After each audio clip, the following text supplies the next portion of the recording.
Senators heard testimony on the rise of anti-Semitism on college campuses across the country. During the hearing, lawmakers addressed concerns Jewish students are being attacked and harassed for who they are. Our next guest testified in today's hearing. She's the director of legal policy for Stand With Us, a nonprofit dedicated to fighting anti-Semitism.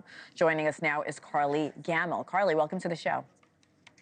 Thank you so much for having me. We're so excited to have you. You've been educating people on anti-Semitism for over a decade now. How have you seen things change in the wake of Hamas's October 7th attack? You know, it's same story, different packaging, if I'm being honest.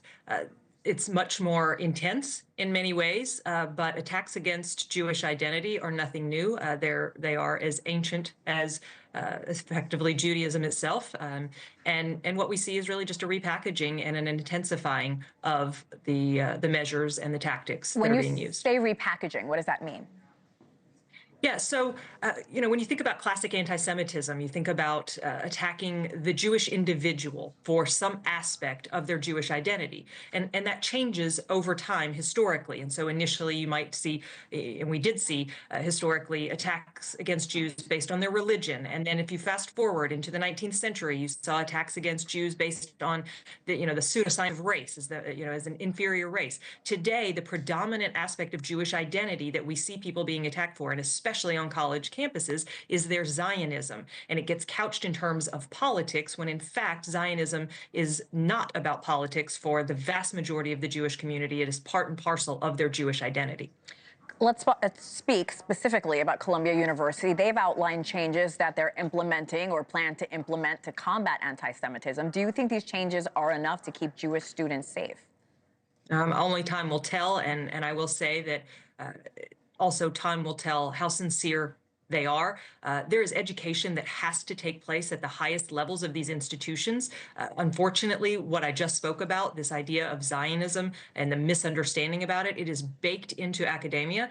Many of the people who run our academic institutions have been indoctrinated into misinformation about Jewish identity, about Zionism. So it remains to... We're just talking about Columbia here. What else do you think should be done on campuses across the country, not just at Columbia? I'm sorry, it cut out on me. Can you repeat the question? Of course. We were just talking about the laws or the rules that are changing or being implemented at Columbia University, but that's just one school. What do you think should happen across other campuses around the country? Yes, as I testified before the HELP committee today, I think there are a couple of things that need to happen. One of them is there's already pending legislation before Congress that needs to be passed. And two of those specifically are the Anti-Semitism Awareness Act and the Protecting Students on Campus Act. And specifically the Anti-Semitism Awareness Act, it's crucial because it would codify the requirement that is currently in place because of an executive order that the Department of Education, in investigating allegations of anti-Semitism under Title VI, has to consider the International Holocaust Remembrance Alliance definition of anti-Semitism, which is the international consensus definition. You're a freedom of speech litigator. This very issue came up during today's hearing where you testified. Let's listen. If we think that the United States should not be supplying more bombs and artillery to the Netanyahu government, do you think, I don't want the debate on Israel, do you think that is anti-Semitic? If you criticize somebody who's Jewish, that's not anti-Semitic. If you criticize the fact that they're Jewish, right, or use that to criticize something, that's anti-Semitic. What's your take on this, Carly? What's the line between freedom of expression and unprotected discrimination? Yeah, it's speech versus conduct. It's not such a mystery.